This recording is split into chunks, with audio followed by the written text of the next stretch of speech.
guys, today we are going to be dealing on the topic applied electricity, and this applied electricity is, let me see, this is actually KCL,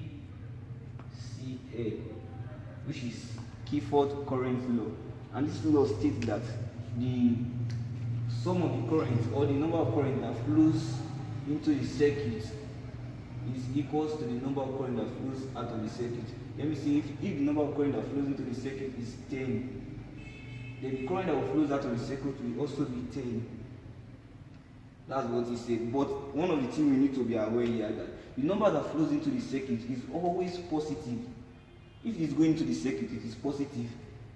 I see it now. But if it's going out of the circuit, it's going to be a negative. Definitely. So now there's a question here. Here state that you see this I1 is 10 ampere and I3, we don't know I3, so we have to find I3. I2 here is 4 ampere. Now this current is coming this way, assuming it's coming this way, and this current is coming this way.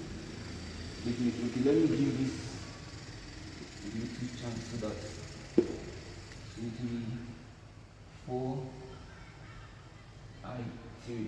So I2, sorry to say I2. So this current is coming downward, and this current is going like this. Now this current now is flowing inside the circuit, it's flowing into the circuit. So definitely it's going to be a positive, because why? It is flowing into the circuit. Remember, current flowing into the circuit is positive, current going out of the circuit is negative. So now it's going into the circuit, so it's going to be positive. That's why here is positive 10 ampere. Now this current now is going out of the circuit, so definitely it's going to be negative. So here will be negative 4 ampere.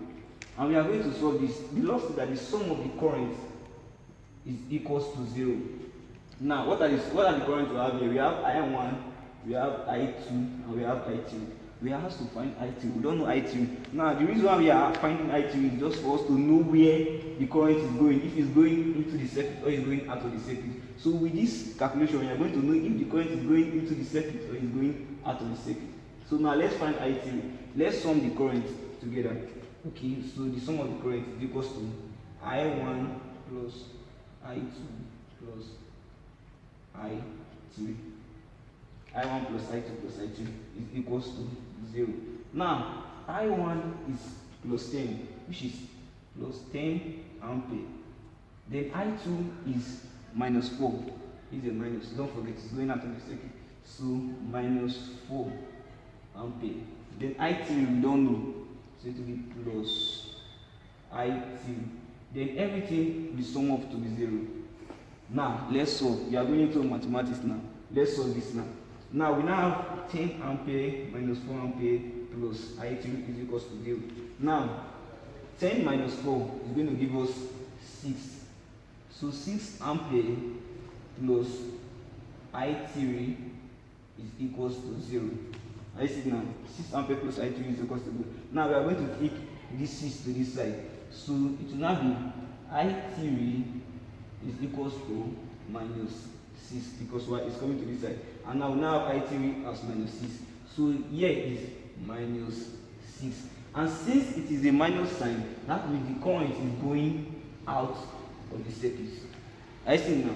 So I3 is going out of the circuit. The current that is flowing in this I3 is going out of the circuit, because what is a negative sign. But assuming it was positive, that means the current will be going into the circuit.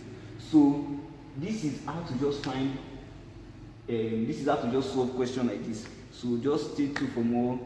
Make sure you like and subscribe. God bless you. Thank you very much.